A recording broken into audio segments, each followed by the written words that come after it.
மயிலாடுதுறையில் பொதுமக்கள் பயன்பாட்டிற்காக 56 லட்சம் மதிப்பீட்டில் புதிதாக கட்டப்பட்ட மேல்நிலை நீர்த்தேக்க தொட்டியை தருமபுரம் ஆதீனம் முன்னாள் எம்பி திறந்து வைத்த நிகழ்ச்சியில் இலவசமாக வழங்கிய குடத்தை போட்டி போட்டுக்கொண்டு நான் முந்தி நீ முந்தி என குடத்தை வாங்க பொதுமக்கள் முண்டியடித்ததால் பரபரப்பு ஏற்பட்டது.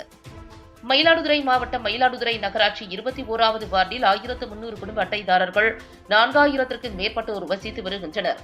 இவர்களுக்கு கொள்ளிடம் கூட்டு குடிநீர் திட்டத்தில் காலை 1 மணி நேரம் குடித்தண்ணீர் வழங்கப்பட்டு வந்த நிலையில் தண்ணீர் பற்றாக்குறை நிலவி வந்தது. குடிநீர் தேவையை நிவர்த்தி செய்ய பொதுமக்கள் கோரிக்கை விடுத்த நிலையில் நகரசபை கூட்டத்தில் முன்னாள் எம்பி ராமலிங்கம் ரூபாய் 56 லட்சம் மதிப்பீட்டில் நீர்த்தேக்க தொட்டி கட்ட நிதி ஒதுக்கீடு செய்து தந்ததன் பேரில் 1 லட்சம் லிட்டர் கொள்ளளவு கொண்ட நீர்த்தேக்க தொட்டி தருமபுரம் ஆதீனத்திற்கு சொந்தமான இடத்தில் தருமபுரத்தில் கட்டப்பட்டது.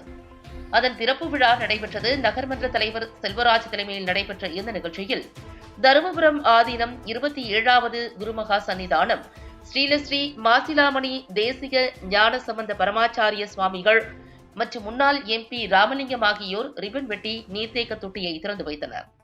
தொடர்ந்து தருமபுரம் ஆதீனம் எம்பி பூம்புகார் எம்எல்ஏ நிவேதா முருகன் பொதுமக்களுக்கு வழங்கப்பட்ட இலவச குடத்தில் தண்ணீர் வழங்கினர். பொதுமக்கள் குடிநீரை பிடித்து சென்றனர். இந்த நிகழ்ச்சியில் கலந்து கொண்ட பொதுமக்கள் முன்னதாக இலவச குடத்தை பெறுவதற்காக போட்டி போட்டுக்கொண்டு நான் முந்தி நீ முந்தி என்று குடத்தை கொடுப்பதற்கு முன்பே கொடுப்பவரிடமிருந்து குடத்தை பிடுங்கிச் சென்றனர்.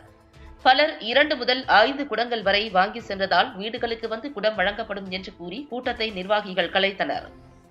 குடத்தை வாங்குவதற்கு பொதுமக்கள் போட்டி போட்டுக்கொண்டு முண்டியடித்த சம்பவம் பரபரப்பை ஏற்படுத்திய நிலையில் திறப்பு விழாவிற்காக கட்டப்பட்டிருந்த வாழை மரத்தில் உள்ள வாழைக்காய்களை பெண்கள் பறித்தனர். அப்போது அங்கு நின்றிருந்த பேருந்து பயணிகளுக்கும் வாழைக்காயை பறித்துக் கொடுத்தனர்.